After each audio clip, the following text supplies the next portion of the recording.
বিসিবির cricket operations কমিটির প্রধান হলেন আকরাম খান। ডিসিপ্লিনারি কমিটির চেয়ারম্যান আ.জ.ম নাসির। নাদির শাহর 10 বছরের নিষেধাজ্ঞা তুলে নিল ক্রিকেট বোর্ড। প্রথম কোনো বাংলাদেশী হিসেবে অনন্য অর্জন মাশরাফির। জাতিসংঘের উন্নয়ন কর্মসূচি ইউএনডিপির শুভেচ্ছা দূত হতে যাচ্ছেন জাতীয় ক্রিকেট দলের অধিনায়ক। বাংলাদেশের সাম্প্রতিক পারফরম্যান্সের প্রশংসায় পঞ্চমুখ রবি শাস্ত্রী।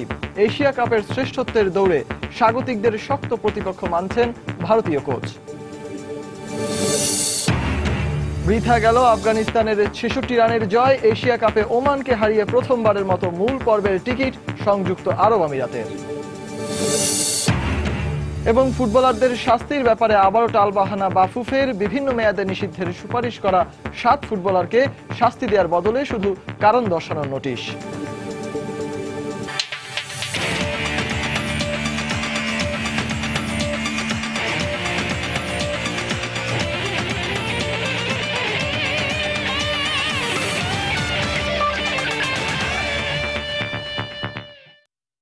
মাঠ ও মাঠের বাইরের খেলাধুলার নানা উত্তাপ ছড়ানো সবশেষ খবর জানাতেই আমাদের নিয়মিত আয়োজন খেলার সময়।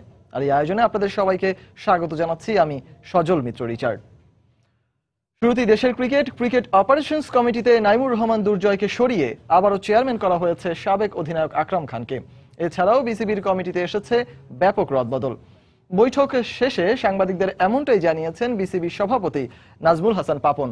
ফিক্সিং কাণ্ডে 10 বছর নিষিদ্ধ নাদির শাহর নিষেধাজ্ঞাও তুলে নিয়েছে ক্রিকেট বোর্ড। তবে শাস্তির মুখে পড়েছেন পেস বোলার রুবেল হোসেন। গেল বছরের অক্টোবরের পর নতুন বছরে ক্রিকেট বোর্ডের প্রথম বৈঠক নেওয়া হবে বেশ কিছু গুরুত্বপূর্ণ সিদ্ধান্ত। তাই 4 ঘন্টা লম্বা এই বৈঠকে বিসিবির কমিটির রদবদলের ব্যাপারটি বেশি প্রাধান্য পেয়েছে, যেখানে অনেককে অবাক করেছে এই সিদ্ধান্তটি। ক্রিকেট অপারেশনস এটা এখন আকরাম খান। তবে দুর্জয় উনি একজন সংসদ সদস্য, ও আরো মোর স্ট্র্যাটেজিক ইস্যুতে থাকা উচিত, আমার সাথেই থাকা উচিত। ক্রিকেট মাঠে টাইগারদের প্রতিপক্ষ সম্পর্কে আরো স্বচ্ছ ধারণা পেতে নতুন এক ব্যয়বহুল প্রযুক্তির সংযোজন করেছে বোর্ড। এছাড়াও বাড়ছে চুক্তিবদ্ধ ক্রিকেটারদের পারিশ্রমিক। পৃথিবীর সমস্ত প্লেয়ারদের ইনফরমেশনগুলো আমরা সবগুলো পাবো। কার স্ট্রেংথ, কি উইকনেসেস, কে কোন ধরনের বলে কত রান করলো, অফ স্পিনে কেমন খেলে, লেগ স্পিনে কেমন খেলে, পেস বলে কেমন খেলে, কোন বলে বেশি আউট হয়েছে, এই সমস্ত ইনফরমেশন সম্বলিত একটা অত্যাধুনিক সফটওয়্যার আমরা নিয়েছি। 14 জন কন্ট্রাক্টেড প্লেয়ারের লিস্ট আমরা আজকে ফাইনাল করেছি এবং ওদের যে স্যালারি বেতন ওটা 25% আমরা ইনক্রিজ করে দিয়েছি। এদিকে 2012 সালের অক্টোবরে ভারতীয় একটি টিভি চ্যানেলে গোপন ক্যামেরার ফাঁদে পা দিয়ে স্পট ফিক্সিং এ রাজি হওয়ার কারণে বাংলাদেশের আম্পায়ার নাদির শাহকে 10 বছর নিষিদ্ধ করে বিসিবি। তবে শাস্তির 3.5 বছর পর এখন নমনীয় ক্রিকেট বোর্ড তার প্রতি। নেক্সট ডোমেস্টিক মৌসুম যখন শুরু হবে, খেলা শুরু হবে, তখন থেকেই তার এই উইথড্রটা ব্যানটা উইথড্র হবে, সে ডোমেস্টিক ক্রিকেটে আম্পায়ারিং করতে পারবে। তবে ইনজুরিতে থাকা অবস্থায় পুনর্বাসন প্রক্রিয়ায় অমনোযোগী হওয়ায় চুক্তিবদ্ধ ক্রিকেটার রুবেল হোসেনকে কারণ দর্শানোর নোটিশ দিয়েছে ক্রিকেট বোর্ড। আমরা এসব ব্যাপারে আরো এখন কঠোর হচ্ছি। হুমায়ুন কবির রোজ, সময় সংবাদ, ঢাকা। এদিকে বিসিবির বৈঠকে ক্রিকেট অপারেশনস কমিটির পদে থাকছেন না নাইমুর রহমান দুর্জয়। এতে তিনিও অবাক হয়েছেন। তবে এতে খুব একটা আক্ষেপ নেই তার। কিন্তু নিয়ম অনুযায়ী কোচ কিংবা খেলোয়াড়দের chain of command cricket operations মানার পক্ষে মত দেন দুর্জয়। পূর্বানুমান ছিল, কোনো আভাস ছিল, কোনো এজেন্ডা ছিল যে এরকম একটা চেঞ্জ আসতে পারে? বোর্ড ডিরেক্টর তো মোটামুটি একটু ডিটেইলে যদি একটু বলেন। আমি কিছু জানতাম না। বিনা মেঘে বজ্রপাত, ব্যাপারটি এমনই নাইমুর রহমান দুর্জয়ের কাছেও। কারণ গেল প্রায় 1.5 বছর সফলভাবে ক্রিকেট অপারেশনসের দায়িত্ব পালন করেছেন, কিন্তু হঠাৎ তার চেয়ার একরকম কেড়ে নেওয়া হলো। নিয়ম অনুযায়ী বিসিবি সভায় বোর্ড পরিচালকরা বৈঠকে কি ব্যাপারে আলোচনা হবে তার একটা খসড়া আগে থেকে জানেন, কিন্তু ক্রিকেট অপারেশনস চেয়ারম্যানের পদের পরিবর্তনের ব্যাপারটা জানা ছিল না দুর্জয়ের। এটা পরিবর্তন হতেই পারে, আর যদি ধরা হয়ে থাকে যে এই বছরটা সাকসেসফুল ছিল, then I deserve the thanks. একটা বিতর্ক আগে থেকেই ছিল। কোচ হাতুরু সিং এ নিয়ম অনুযায়ী ক্রিকেট অপারেশনসের অধীনে পরিচালিত হবেন, কিন্তু অনেক ক্ষেত্রে তা না মেনে কোচ বিসিবি সভাপতির কাছে শরণাপন্ন হয়েছেন। এমন অপেশাদার অপেশাদারী আচরণ অনেকবারই করেছেন কোচ হাতুরু সিংয়ে, যে দ্বন্দ্বের রেশেই কিনা চেয়ার হারালেন দুর্জয়। এমন প্রশ্নই ভাসছে মিরপুরের আকাশে বাতাসে। তবে ক্যামেরায় দুর্জয় তার স্বীকার না করলেও বললেন এমনটা। আপনার সাথে বিভিন্ন সময় আমরা দেখেছি কোচের বা অনেক এরকম একটু প্রবলেম ছিল, আমরা যেটা জেনেছিলাম যে পাশ কেটে অনেক কিছু করা হচ্ছিল, যে জিনিসগুলো আসলে অপারেশনস হয়ে হওয়ার কথা, কিন্তু এই জিনিসগুলো অনেকটা চেইন অফ কমান্ড লস। এগুলি তো আসলে আমার আর নতুন করে বলার কিছু না, এটা আপনারা দেখেছেন, আপনারাই বলছেন যে আপনারা দেখেছেন। সো এইটা পাশ কেটে বা কিছু করা বা আমার সেই ধরনের কিছু না। আমি যেটা মনে করেছি যে না এইভাবে হওয়া উচিত, সেটাই আমি বলেছি। অবশ্যই হওয়া উচিত। দুর্জয়ের সময়ে কোচ হাতুরু সিংয়ে ক্রিকেট অপারেশনস ডিঙ্গানোর ব্যাপারটি প্রশ্রয় দিয়েছেন বোর্ড সভাপতি নাজমুল হাসান পাপন। এতে যেমন কোচ পেশাদারি মনোভাব দেখাননি, ঠিক তেমনি ক্রিকেট বোর্ড সভাপতিও পেশাদারিত্ব দেখাতে পারেননি, এমনটাই বলছেন অনেকেই। হুমায়ুন কবির রোজ, সময় সংবাদ, ঢাকা। প্রথম বাংলাদেশি হিসেবে জাতিসংঘের উন্নয়ন কর্মসূচি ইউএনডিপির শুভেচ্ছা দূত হতে যাচ্ছেন জাতীয় ক্রিকেট দলের অধিনায়ক মাশরাফি বিন মুর্তজা। এমন সম্মাননা পেতে যাওয়ায় দারুণ রোমাঞ্চিত ম্যাচ। মাঠে নিজের শতভাগ উজাড় করে দেয়া টাইগার অধিনায়ক জানিয়েছেন শুভেচ্ছা দূত হিসেবে যে কোনো সেবামূলক কার্যক্রমে অংশ নিতে প্রস্তুত তিনি। আর পুরো বিষয়টি দেখছেন স্বপ্ন পূরণের মতোই।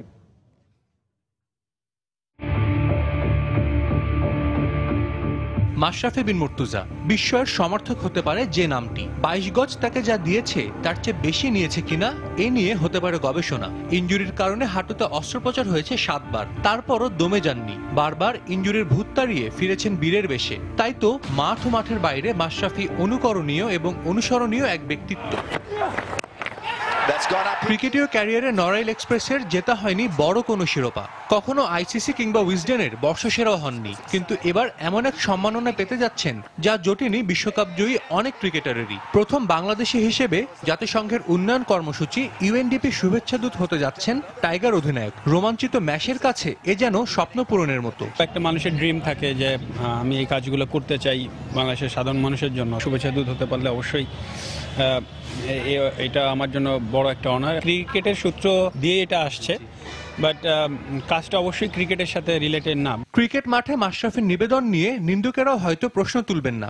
যখনই যে জার্সি গায়ে জড়ান তার জন্য উজাড় করে দেন নিজের শতভাগ। কিন্তু এবার ভিন্ন ভূমিকায় কাজ করতে হবে ভিন্ন আঙ্গিকে। সে চ্যালেঞ্জও এবার নিতে প্রস্তুত অনন্য নেতৃত্ব গুণাবলীর অধিকারী মাশরাফি। অংশ হতে চান সেবামূলক যে কোনো কাজেরই। যেটাই আমাকে বলবে আমাকে সেটাই করতে হবে। সো আমি আসলে মানে এটা খুব ইন্টারেস্টিং আমার জন্য, এবং আমি এটা করার জন্য অবশ্যই আমি চিন্তা করছি আমার জন্য এটা গ্রেট এক্সপিরিয়েন্স হবে, এবং দ্য সেম টাইমে যদি কিছু করতে পারি এবং ভালো কিছু যদি হয় তার মাধ্যমে, তো অবশ্যই নিজের কাছে মনে হবে একটা বড় অ্যাচিভমেন্ট। এর আগে ক্রিকেট ব্যক্তিত্বদের মধ্যে 2013 সালে বাংলাদেশের সাকিব আল হাসান এবং 2005 সালে হাবিবুল বাশার সুমন ও মোহাম্মদ আশরাফুল ইউনিসেফের শুভেচ্ছাদূত হয়েছিলেন। সাজিদ মুস্তাহিদ, সময় সংবাদ, ঢাকা। আগ্রাসী ক্রিকেট খেলে এবারের এশিয়া কাপে চ্যাম্পিয়ন হতে চায় বাংলাদেশ। সোমবার অনুশীলন শেষে এমনটাই জানিয়েছেন জাতীয় দলের cricketer Mahmudullah Riyad. Asia cup ও ওয়ার্ল্ড টি-20-র জন্য 2 দফায় খুলনা ও চট্টগ্রামে অনুশীলন শেষে ঢাকায় শেষ মুহূর্তের প্রস্তুতি চলছে টাইগারদের। এদিন কোচ হাতুরু সিংহের অধীনে মিরপুরের ইনডোরে এবং নেটে ব্যস্ত সময় পার করে মাশরাফি সাকিবরা। ওয়ানডেতে দারুণ সময় পার করলেও টি-20তে বাংলাদেশের পারফরম্যান্স তার সমান্তরাল না। তাই আগ্রাসী ক্রিকেট খেলে এশিয়া কাপের শিরোপা এবার ঘরের মাটিতেই রেখে দিতে চায় বাংলাদেশ। পাশাপাশি অধিনায়ক ম্যাচকে এশিয়া কাপ কিংবা ওয়ার্ল্ড টি-20-র শিরোপা এনে দিতে চান ক্রিকেটাররা। বুধবার এশিয়া কাপের মূল পর্বের প্রথম ম্যাচে ভারতের মুখোমুখি হবে বাংলাদেশ। আমরা ইনশাল্লাহ ফাইট করব আমাদের এশিয়া কাপের জন্য, চ্যাম্পিয়ন হওয়ার জন্য। বাট আমি যেটা আগে সবসময় বিশ্বাস করি, আমাদের দলের জন্য শুরুটা খুব ইম্পর্টেন্ট, এটা সবসময় বিশ্বাস করি, এবং এভাবে আমরা প্রিপেয়ার হচ্ছি। টি-20 ফরম্যাটে যেটা আমরা সবাই জানি হয়তো বা খুব একটা সবাই বলে আমরা ভালো দল না, বাট এটা আমাদের চ্যালেঞ্জ, আমাদের প্রুভ করতে হবে। আমরা ভালো ক্রিকেট যদি না খেলি আমরা অবশ্যই রেজাল্ট আমাদের পরে থাকবে না। ভালো ক্রিকেট খেলতে হবে, কনফিডেন্ট ক্রিকেট খেলতে হবে। আমার মনে হয় টি-20তে অ্যাগ্রেসিভ ক্রিকেটটা অনেক ইম্পর্টেন্ট, এবং আমরা ওভাবেই ইনশাল্লাহ অ্যাগ্রেসিভ ক্রিকেট খেলবো এবং প্রত্যেকটা টিমের সাথে ওইভাবে অ্যাটিটিউড নিয়ে নামবো। আমরা চেষ্টা করবো সবাই মিলে যেন আমরা এশিয়া কাপ এবং ওয়ার্ল্ড কাপটা আমাদের জন্য, ওনাদের জন্য যেন খেলতে পারি। এবার এশিয়া কাপের বাছাই পর্বের খবর। সব পরিসংখ্যান আর হিসেব নিকেশকে দূর করে প্রথমবারের মতো মূল পর্বে খেলা নিশ্চিত করল সংযুক্ত আরব আমিরাত। গ্রুপ পর্বের শেষ ম্যাচে ওমানকে ৭১ রানে হারিয়ে পঞ্চম দল হিসেবে এশিয়া কাপের চূড়ান্ত পর্ব কোয়ালিফাই করেছে আকিব জাভেদের শিষ্যরা। মিরপুরে শেরেবাংলা ক্রিকেট স্টেডিয়ামে টস হেরে ব্যাটিংয়ে নেমে দলীয় ১১ রানেই রোহান মুস্তফার উইকেট হারায় আমিরাত। তবে মোহাম্মদ কলিম ও শাহজাদ ৮৬ রানের জুটি গড়ে শুরুই ধাক্কা সামাল দেন। ব্যক্তিগত ৫০ রান করে কলিম আউট হলেও শেষের দিকে মোহাম্মদ উসমানের ২২ বলে ৪৬ রানের ঝোড়ো ইনিংসে ভর করে ৬ উইকেটে ১৭২ রানের বড় সংগ্রহ পায় ইউএই। ওমানের আমির কলিম নেন ৪ উইকেট। জবাবে আমিরাতের বোলারদের বোলিং তোপে নিয়মিত বিরতিতে উইকেট হারাতে থাকে ওমান। জিশান মাকসুদের ৪৬ রান বাদে বলার মতো স্কোর করতে পারেননি আর কেউই। শেষ পর্যন্ত ৮ উইকেট হারিয়ে মাত্র ১০১ রান তুলতে সক্ষম হয় ওমান।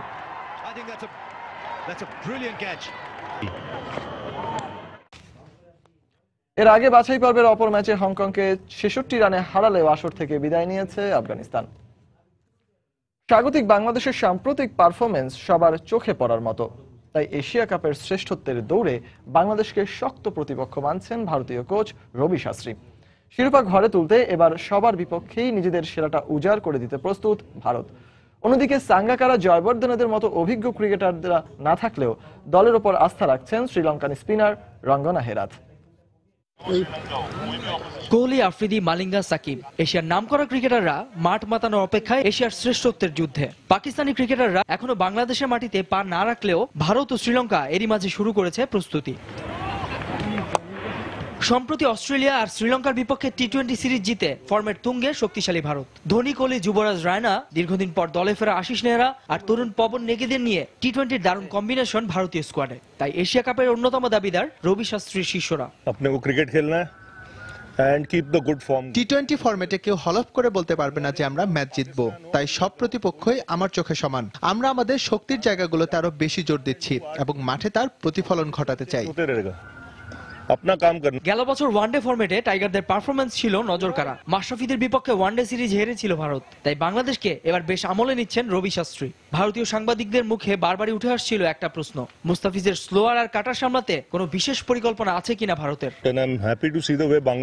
বাংলাদেশকে এখন আর খাটো করে দেখার কোনো কারণ নেই। তারা এখন বেশ পরিণত দল। তবে আগে কি হয়েছে সেটা নিয়ে আমরা ভাবতে চাই না। তাদের বিপক্ষে লড়াই করে আমাদের জিততে হবে। অন্যদিকে বর্তমান চ্যাম্পিয়ন শ্রীলঙ্কাও যেন বেশ মনোযোগী প্র্যাকটিস সেশনে। 2014-তে কুমার সাঙ্গাকারা, মাহেলা জয়বর্ধনের মতো গ্রেটদের কল্যাণে এশিয়ার শ্রেষ্ঠত্ব অর্জন করেছিল লঙ্কানরা। তবে এবার তাদের অনুপস্থিতিতে কি ভাটা পড়বে লঙ্কানদের শক্তির?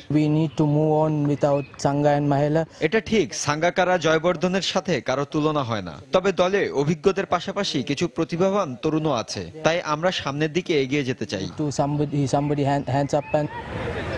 বাংলাদেশকে এখন আর সহজ প্রতিপক্ষ ভাবার কোনো কারণ নেই। এমন কথা যখন রবি শাস্ত্রীর মুখে, তখন খেলার মাঠে আরো বেশি উদ্যমী হতে পারেন মাশরাফি, সাকিবরা। এশিয়ার শ্রেষ্ঠত্বের লড়াইয়ে এবারই প্রথম টি-20 ফরম্যাট, পরপরই ওয়ার্ল্ড টি-20-র আসর।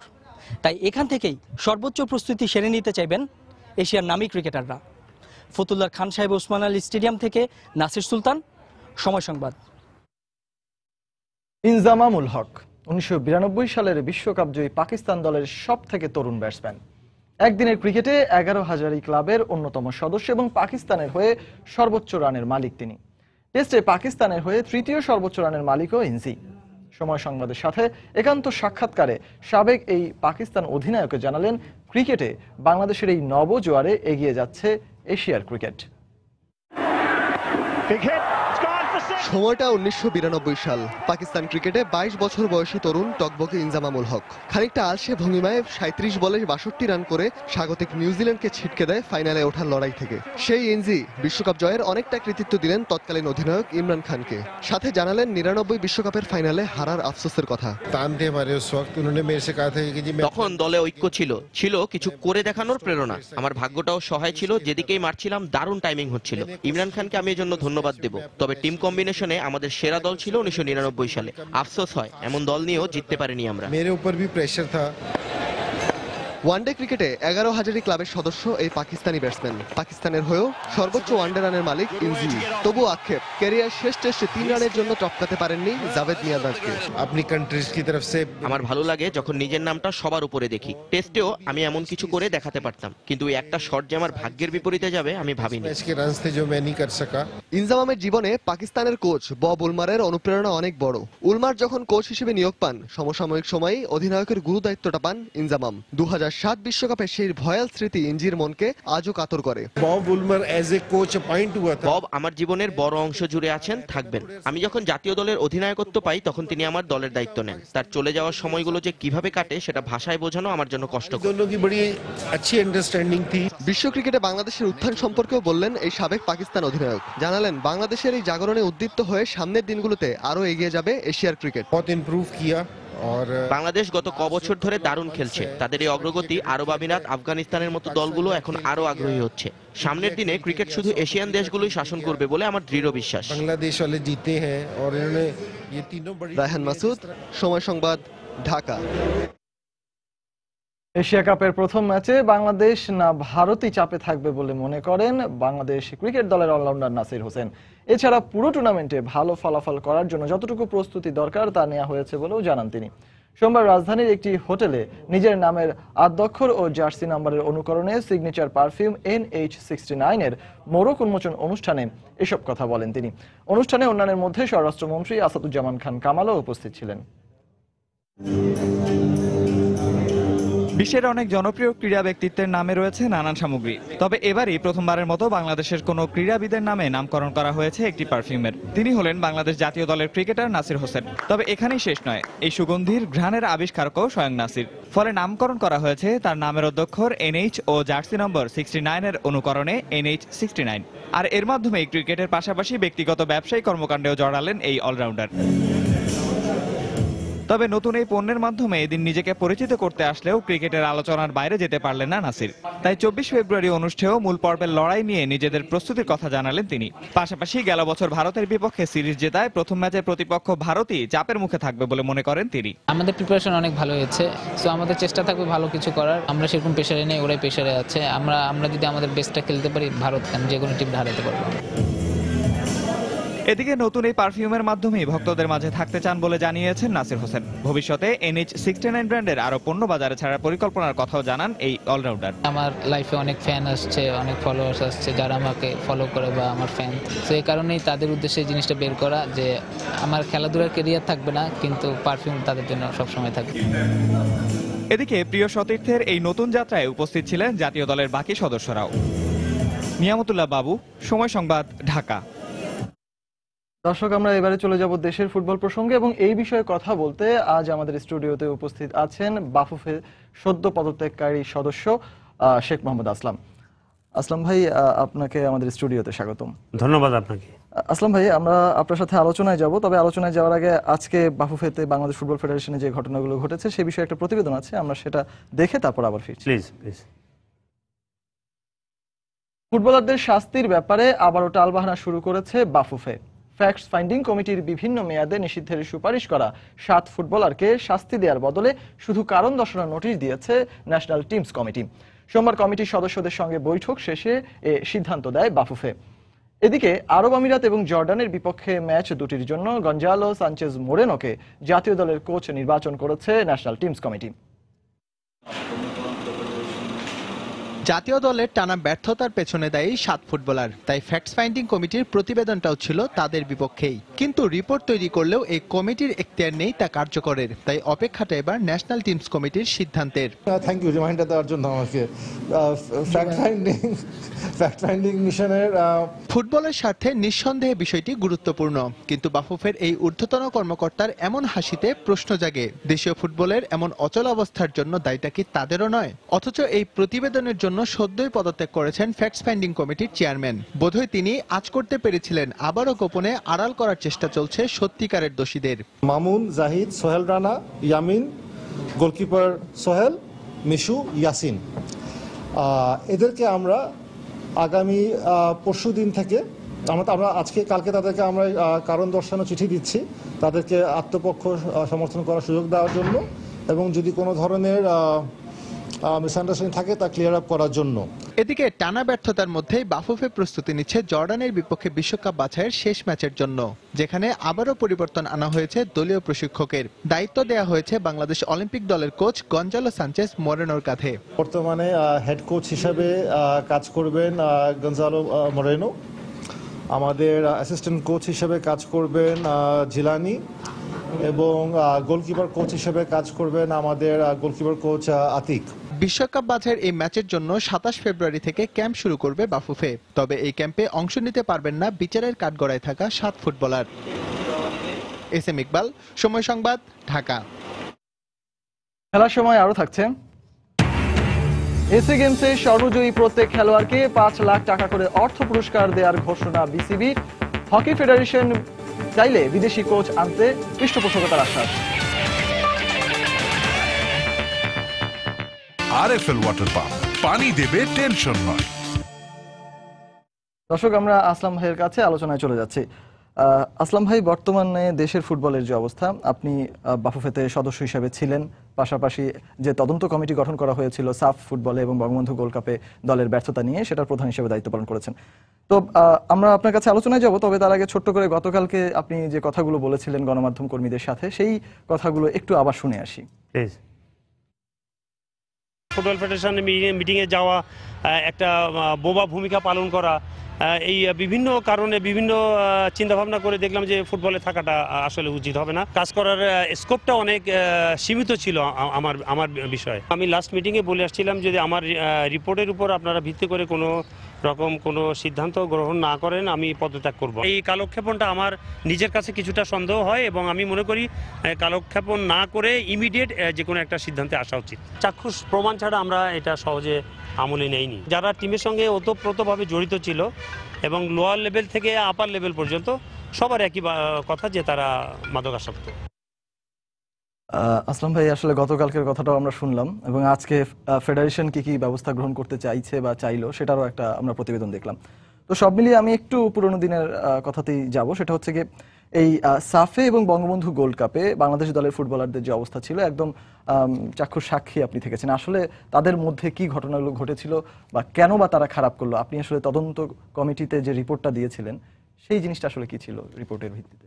ধন্যবাদ আপনাকে। আমি আসলে টিমের সঙ্গে জড়িত ছিলাম না কখনোই, আর আমি দূর থেকে আমার দেখা। তো ওরা কি করেছে না করেছে টিম ম্যানেজমেন্টই ভালো জানে সে বিষয়ে, কারণ ম্যানেজার এবং দলনেতা যারা ছিলেন ওনারাও আমার এই ফ্যাক্ট ফাইন্ডিংস কমিটির সদস্য ছিলেন। আমরা সব কিছু মিলিয়ে সবার সাক্ষ্য প্রমাণ নিয়ে তারপর কিন্তু একটা রিপোর্ট দাঁড় করিয়ে দিয়েছি এবং আমরা কিছু কিছু সুপারিশ করেছি, এদের বিরুদ্ধে আপনারা আশু পদক্ষেপ গ্রহণ করুন। মানে ফুটবলকে যদি ভালোবাসেন তাহলে ফুটবলকে বাঁচাবার জন্য হলে এটা করা উচিত। সেদিক থেকে আমি বলবো যে আপনার যে committee, national team management committee immediate তারা বসছে আজকে, তাদের উপর শ্রদ্ধা রেখেই বলবো যে তারা হয়তো সঠিক সিদ্ধান্তই নেবে। আচ্ছা, তারা সঠিক সিদ্ধান্ত নেবে, হয়তো বা আপনাদের তদন্ত কমিটির একটা রিপোর্ট পেশ করা হয়েছে, সেই রিপোর্টে আসলে তথ্যগুলো কি ছিল বা সেই রিপোর্টে আসলে আপনারা কি দিয়েছিলেন? রিপোর্টটা ছিল আমরা কিছু কিছু টিমের সঙ্গে যারা ওতপ্রোতভাবে জড়িত ছিল, যেমন ফিজিও থেকে শুরু করে এক্স ফুটবলার যারা সাইডলাইনে বেঞ্চে ছিল, যারা এই ধরনের কিছু কিছু খেলোয়াড়ের আমরা সাক্ষ্য প্রমাণ নিয়েছি এবং তাদের লিখিত বক্তব্য আমরা নিয়েছি। তাদের সবারই কথা যে টিমটা ইনডিসিপ্লিন ছিল এবং কিছু কিছু জায়গায় তারা ঘোরতর অপরাধের সঙ্গে জড়িত, যেমন তারা বিভিন্ন সময় মাদকাসক্ত হয়েছে, এটাও বলেছে আমাদেরকে। তো এটা তো আমি যেহেতু টিমের সঙ্গে ছিলাম না, আমি ওদের সাক্ষ্য প্রমাণ নিয়েই আমাদের রিপোর্টটা এইভাবে তৈরি করেছিলাম। তো আশা করি ফুটবল ভালো করতে হলে একটা শক্ত জায়গায় ওনাদের দাঁড়ানো উচিত। আচ্ছা, এই যে বিষয়টা ভাইয়া আপনি বললেন যে কিছুটা ইনডিসিপ্লিন অর্থাৎ শৃঙ্খলা ভঙ্গের বিষয়টি ছিল, তো এতে তো তাৎক্ষণিকভাবে যদি শৃঙ্খলা ভঙ্গের প্রমাণ পাওয়া যায় তাহলে তো একটা শাস্তির বিধান রয়েছে, সেটার দায়িত্ব হয়তো বা কমিটি মানে ওখানে যারা ছিলেন তাদের মাঝখানে ছিল। তো এখানে কি বাফুফের কোনো ব্যর্থতা ছিল না বা এটা কতটুকু ব্যর্থতা? না, আপনি দেখেছেন যে ওই খেলা চলাকালীন সময় বঙ্গবন্ধু কাপে একজন খেলোয়াড়কে রেড হ্যান্ডে ধরে তাকে শাস্তি দেওয়া হয়েছে। তার মানে ইট প্রুভস যে ওরা এই ধরনের জিনিসে অভ্যস্ত এটা প্রমাণ রাখে। তো আশা করি আমাদের যে রিপোর্ট আছে ওটা ওনারা গুরুত্ব সহকারে দেখবে এবং এটার নিয়ে তারা চিন্তা ভাবনা করে ফুটবলের ভালো যদি চায় তারা ডেফিনেটলি এটা নিয়ে সিদ্ধান্ত, একটা কঠিন সিদ্ধান্ত নেওয়া উচিত। আচ্ছা, আরেকটা বিষয় সেটা হচ্ছে গিয়ে আপনারা তো এই রিপোর্টটা অনেকদিন আগেই তার ফেডারেশনে জমা দিয়েছেন, তো সেটার ভিত্তিতে আসলে মানে তাদের ব্যবস্থা নেওয়ার প্রক্রিয়াটা এত দীর্ঘায়িত হচ্ছে কেন বা তারা এতটা কালক্ষেপণ করছেন কেন, এই বিষয়ে আপনার মতামত কি? এই বিষয়ে আসলে ওই কমিটির উপর কোনো রকম কোনো কমেন্টস আমি করতে রাজি না, কারণ ওনারা একটা চিন্তা ভাবনা, একটা দিক নির্দেশনা নিয়েই ওনারা এগোচ্ছেন। তো এই মাঝ মাতে আমার কথা বলাটা ঠিক হবে না। তো আশা করি আমি ওনাদের কাছে মানে ওনাদের কাছে আমার চাওয়া পাওয়ার কিছু নাই, তবে ফুটবলকে যদি সুস্থ জায়গায় আনতে হয় ডেফিনেটলি তাদেরকে কঠিন একটা কোনো শাস্তি দেওয়া উচিত। আচ্ছা, সেই শাস্তির ধরনটা কি হতে পারে আপনার কাছে কি মনে হচ্ছে? এটা ডিপেন্ড করে ওনাদের কমিটির উপরে, এটা আমি কিছু বলবো না, আগে থেকে সাজেশন দেওয়াটা ঠিক হবে না। আর আমার কথা ঘাস জল খাবে না এটা। না না, সেটা ঠিক আছে। এখন যদি তাদেরকে শাস্তির আওতায় আনাই হয় বা শাস্তি, তাহলে সামনের যে আমাদের ম্যাচগুলো রয়েছে সেই ম্যাচগুলোই বা আসলে বাংলাদেশ ফুটবল ফেডারেশন কিভাবে পরিচালিত করবে, আসলে প্ল্যানিংটা কি হতে পারে, টোটাল সামগ্রিক অবস্থাটা? না, এখন এটা ন্যাশনাল টিম ম্যানেজমেন্ট এবং ডেফিনেটলি অভিজ্ঞ খেলোয়াড়দের দিয়েই করা হয়েছে এই কমিটিটা, এবং তারা সাবস্টিটিউট কিংবা কার পরিবর্তে কে খেলবে সেটা আগে থেকে চিন্তা করেই নিয়েই তারা এইগুলো এগোবে, এবং আশা করি ফুটবল তার সুন্দর একটা দিক নির্দেশনা পাবে তাদের গাইডলাইনে। আচ্ছা, আরেকটা বিষয় আসলাম ভাই, একটু আগে আপনি বললেন যে আসলে মাঝখানে শৃঙ্খলা ভঙ্গের মানে অতিরিক্ত শৃঙ্খলা ভঙ্গের কারণে একজনকে অবশ্য ক্যাম্প থেকে মাঝখানে হয়তো বের করে দেওয়া হয়েছে। তো এরকম কর্মকাণ্ড তো ফুটবলাররা এর আগেও করেছেন, তো বারবার করার পরও এখনো কেন আসলে পদক্ষেপটা ফেডারেশন নিচ্ছে না বা নেয়নি? সেটার জন্য এত বড় আকারে সবার প্রতিবাদ করারই বা কেন প্রয়োজন হচ্ছে? এই যে আপনি বললেন না বারবার এটাকে সহ্য করে আসছি আমরা, এই বারবার এটা প্রশ্রয় দেওয়ার কারণেই কিন্তু আজকে একটা বড় আকারে ধারণ করেছে, এবং it has became A cancer, এমনভাবে ছড়িয়ে গেছে, এটা কাট অফ না করা পর্যন্ত আপনি রোধ করতে পারবেন না। তো আমার কমিটির উপর আমার আস্থা আছে, তারা ডেফিনেটলি একটা সুন্দর সিদ্ধান্ত দেবে যাতে করে সারা বাংলাদেশের বাংলা জাতি দেখতে পারে যে না, ইনডিসিপ্লিন প্লেয়ারদের কোনো স্থান নাই এখানে। আচ্ছা, আমরা তো আসলে কারণ নিয়ে অনুসন্ধান করছি, যদি সমাধানের বিষয়টা আসে তাহলে আসলে কি হতে পারে, মানে সমাধান একমাত্র উপায় ছিল যে আমাদের শুরু থেকেই গ্রাসরুট লেভেলে আমাদের ভিগোরিয়াসলি কাজ করা উচিত ছিল, সারা বাংলাদেশে ফুটবলটাকে ছড়িয়ে দেওয়া উচিত ছিল, যেটা আমরা ফুটবলটাকে আমি এখানে সালাম মুর্শিদিকে শাবাশি দেই, কারণ উনি ঢাকার ফুটবলটা সচল রেখেছেন আমরা এই কমিটি আসার পর। আর সারা বাংলাদেশকে যদি সম্পৃক্ত করা যেত তাহলে হয়তো এই সমস্যায় আমাদের পড়তে হতো না, কারণ পাইপলাইনে যখন আপনার পাইপলাইন যখন সমৃদ্ধ হবে, যখন সাপ্লাই লাইনটা বেড়ে যাবে, তখন অটোমেটিক প্লেয়ার আসতে থাকবে, এবং কম্পিটিশনটা যত বেশি হবে কোয়ালিটি প্লেয়ার তত বেশি বেড়ে যাবে, এটাই স্বাভাবিক নিয়ম, সারা বিশ্বের নিয়মই এটা।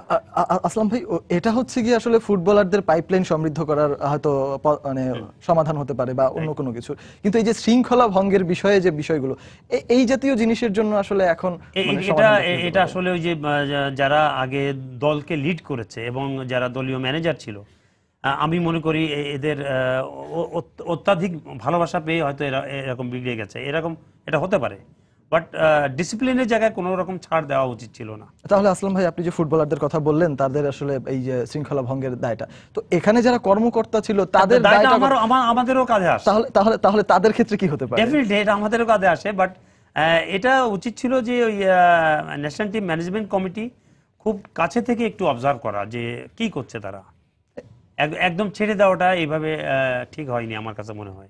এই যে আপনি জানেন লাস্ট সাব গেমসের আগে এত ব্যয়বহুল ন্যাশনাল টিম আগে হয়েছে কিনা আই এম ইন ডাউট, এবং আমাদের সভাপতি সাহেব বারবার বলেছে যে আমি যা লাগে যত কিছু লাগে আমি সব দিব, বাট আমি রেজাল্ট চাই, তো রেজাল্ট তো আমাদের জিরো। আচ্ছা, আপনি এই যে কর্মকর্তাদের বিষয়টাও আপনি যখন আপনাকে জিজ্ঞাসা করা হলো তখনও যে আপনি যে কথাগুলো বলেন, এই প্রসঙ্গে যদি আসি তাহলে বাফুফের সর্বোচ্চ যিনি কর্মকর্তা তারও একটা আসলে এখানে দায়ভার চলে আসে, তো সেক্ষেত্রে আসলে তিনি কতটুকু দায় এড়াতে পারেন? তিনি কিন্তু তার ব্যাপারটা কি রকম? সাব গেমস যখন ব্যর্থ হয়েছে সঙ্গে সঙ্গে জাতির উদ্দেশ্যে উনি ক্ষমা চেয়েছেন, যেটা ক্ষমা চাওয়া উচিত ছিল প্লেয়ারদের, এটা ওনার একটা মহানুভবতা আমি বলবো। আর উনি চেষ্টা করেছেন, বাট আমার মনে হয় যে সিলেকশনে কিছুটা আমার মনে হয় আরো স্বচ্ছতা থাকা উচিত ছিল, এবং আরো উচ্চ কর্মকর্তা যাদেরকে নিয়োজিত করেছেন তাদেরকে আমাদের এক্স প্লেয়ার যারা এক্সপেরিয়েন্স প্লেয়ার এদেরকে হয়তো রাখলে এত ইনডিসিপ্লিন হতো না আমার মনে হয়। তাহলে ছোট্ট করে জাস্ট আমি একটা প্রশ্ন করতে চাই, সেটা হচ্ছে গিয়ে এই যে জাতীয় বিষয়গুলো মানে তার যে দেখা বা কাজী সালাউদ্দিন সাহেবের যে ব্যাপারটা হচ্ছে গিয়ে তিনি যে প্রতিনিয়তই দেখছেন যে খেলোয়াড়রা বারবারই হচ্ছে শৃঙ্খলা ভঙ্গ করছে, তারপরেও তিনি আগে থেকে কেন কঠোর হননি বা এই কঠোরতা তার আগে কেন আসেনি? আপনার কাছে কি মনে হয়? আমার কাছে মনে হয় যে উনি বেশি উদার ছিলেন, উদার মনের লোক। কিন্তু দেশের ফুটবলের ক্ষেত্রে উদারতা কি আসলে কোনো না কোনো জায়গায় আপনাকে কঠোর হতে হয়, কারণ আপনি দেখেছেন যে ডিসিপ্লিনের কাছে যদি আপনি পরাজিত হয়ে যান সে কখনো বাঁচতে পারে না, এবং সেটাই হয়েছে। এবং আমাদের ফুটবলটা হোঁচট খাচ্ছে এই ধরনের জিনিসগুলোকে আমরা প্রশ্রয় দিয়ে আসছি অতীতে, যার ফলে এই পুঞ্জীবিত ক্ষোভ একদিনে ব্রাস্ট আউট হলো। এটা আসলে আগে থেকে কন্ট্রোল করলে এত দূর এগোতো না। মানে আপনার মতে আসলে আগে থেকেই নিয়ন্ত্রণ করা উচিত ছিল সবকিছুতে। এসএ গেমসে স্বর্ণজয়ী প্রত্যেক খেলোয়াড়কে 5 লাখ টাকা করে পুরস্কার দেওয়ার ঘোষণা দিয়েছে বিসিবি। এছাড়াও হকি খেলোয়াড়দের জন্য ভালো মানের বিদেশি কোচ আনতে পৃষ্ঠপোষকতা করতেও আগ্রহ দেখিয়েছে ক্রিকেটের এই অভিভাবক সংস্থাটি। বিসিবির সভা শেষে এমন সিদ্ধান্তের কথা জানান সভাপতি নাজমুল হাসান পাপন। হকি কিন্তু বাংলাদেশ ভালো করতে পারে, হয়তো এই অন্তত আমাদের সাবকন্টিনেন্টে 3-4 জনের মধ্যে আমরা একজন হতে পারি। হকি ফেডারেশন যদি বিশ্বমানের কোনো কোচ আনতে চায়, সেই কোচের পুরো স্পন্সরশিপটা বাংলাদেশ ক্রিকেট বোর্ড করবে। বাংলাদেশের ছেলে মেয়েরা এসএ গেমসে 4টি স্বর্ণপদক পেয়েছে, তাদেরকে আরো উৎসাহিত করার জন্য বাংলাদেশ ক্রিকেট বোর্ড আজকে আমরা সিদ্ধান্ত নিয়েছি প্রতি স্বর্ণ জয়ের জন্য 5 লক্ষ টাকা করে আমরা তাদেরকে সম্মাননা দেব। তার মানে যে দুটো পেয়েছে সেভাবে 10 লাখ, আর বাকি দুজন 5 লাখ টাকা করে পাবে। এএফসি কাপের খবর। গ্রুপ পর্বের প্রথম ম্যাচে সিঙ্গাপুরের ক্লাব টেম্পাইন রোভার্সের বিপক্ষে মাঠে নামবে শেখ জামাল ধানমন্ডি ক্লাব। সিঙ্গাপুরে দুদলের ম্যাচটি শুরু হবে মঙ্গলবার বাংলাদেশ সময় সকাল 9:30টায়। এর আগে 7বার এএফসি কাপে খেলার অভিজ্ঞতা আছে টেম্পাইন রোভার্সের, যার মধ্যে 3বার কোয়ার্টার ফাইনাল ও 1বার শীর্ষ 16তে খেলেছে রোভার্স। পরিসংখ্যানে বেশ এগিয়ে থাকা সিঙ্গাপুরের ক্লাবটিতে 2 জন ফুটবলারের আছে ইংলিশ প্রিমিয়ার লিগে খেলার অভিজ্ঞতাও। শেখ জামালের দলে তেমন কোনো ইনজুরি সমস্যা নেই। ওয়েটসনের নেতৃত্বে প্রথম ম্যাচে থাকছে আরও 3 বিদেশি ফুটবলার। স্ট্রাইকার এমেকা ও মিডফিল্ডার ল্যান্ডিং এর সঙ্গে মাঝ মাঠে আছেন দলের নতুন সদস্য ভিয়েতনামের এনগুয়েন বেন। এছাড়াও মাঝ মাঠে জামাল ভুইয়া আর উইঙ্গার লিঙ্কন ও এনামুলদের উপরই ভরসা রাখছেন কোচ শফিকুল ইসলাম মানিক। গৃহপরিচারিকা নির্যাতন মামলায় ক্রিকেটার শাহাদাত হোসেন ও তার স্ত্রী নিত্য শাহাদাতের বিরুদ্ধে চার্জ গঠন করেছেন আদালত। এছাড়া 20 মার্চ পরবর্তী সাক্ষ্য গ্রহণের দিনও ধার্য করা হয়েছে। সকালে নারী ও শিশু নির্যাতন দমন ট্রাইব্যুনালের বিচারক তানজিলা ইসলামের আদালত এই আদেশ দেন। তবে জাতীয় মহিলা আইনজীবী সমিতির হেফাজত থেকে পরিবারের জিম্মায় যেতে আক্রান্ত শিশুর আবেদন নামঞ্জুর করেন আদালত। গত 6 সেপ্টেম্বর গৃহপরিচারিকা 11 বছরের শিশুকে নির্যাতনের অভিযোগ ওঠে ক্রিকেটার শাহাদাত ও তার স্ত্রীর বিরুদ্ধে। এই অভিযোগে গত 3রা অক্টোবর নিত্য শাহাদাতকে গ্রেফতার করে পুলিশ। এর 2 দিন পর আদালতে আত্মসমর্পণ করেন জাতীয় ক্রিকেট দলের সাবেক pacer Shahadat Hossain. Australia New Zealand test series প্রসঙ্গ। সিরিজের দ্বিতীয় ও শেষ টেস্টের 3য় দিন শেষে অস্ট্রেলিয়ার বিপক্ষে 14 রানে পিছিয়ে রয়েছে স্বাগতিক নিউজিল্যান্ড। ক্রাইস্টচার্চে অস্ট্রেলিয়ার বিপক্ষে দ্বিতীয় ইনিংসে কিউইদের সংগ্রহ 121 রান, হাতে আছে 6 উইকেট। এর আগে ব্ল্যাক ক্যাপসদের প্রথম ইনিংসে 370 রানের জবাবে 505 রান করেছিল জিরা। ক্রাইস্টচার্চে প্রথম ইনিংসে 4 উইকেটে 363 রান নিয়ে তৃতীয় দিনের ব্যাটিং শুরু করেন অস্ট্রেলিয়ার 2 অপরাজিত ব্যাটসম্যান ভোজেস ও লায়ন।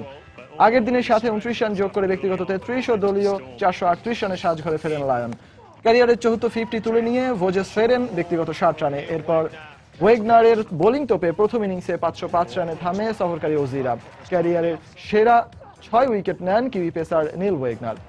135 রানে পিছিয়ে থেকে দ্বিতীয় ইনিংস শুরু করে কিউইরা। মাত্র 72 রানে সাজঘরে ফেরেন লাথাম, গাপটিল ও নিকলাস। দলীয় 105 রানে টেস্ট ক্যারিয়ারের শেষ ইনিংসে 25 রান করে থামেন ব্রেন্ডন ম্যাককালাম। উইলিয়ামসন 45 ও এন্ডারসন 9 রানে অপরাজিত থেকে দিন শেষ করেছেন। এছাড়া ম্যাচের মধ্যাহ্ন বিরতিতে ক্রাইস্টচার্চ ভূমিকম্পের 5 বছর পূর্তি উপলক্ষে 5 মিনিট নীরবতা পালন করেন 2 দলের ক্রিকেটাররা। খেলার সময়ের শীর্ষ শিরোনামগুলো জানিয়ে দিচ্ছি আরো একবার। বিসিবির ক্রিকেট অপারেশনস কমিটির প্রধান হলেন আকরাম খান। ডিসিপ্লিনারি কমিটির চেয়ারম্যান আ.জ.ম নাসির। নাদির শাহর 10 বছরের নিষেধাজ্ঞা তুলে নিল ক্রিকেট বোর্ড। প্রথম কোনো বাংলাদেশী হিসেবে অনন্য অর্জন মাশরাফির। জাতিসংঘের উন্নয়ন কর্মসূচি ইউএনডিপির শুভেচ্ছা দূত হতে যাচ্ছেন জাতীয় ক্রিকেট দলের অধিনায়ক।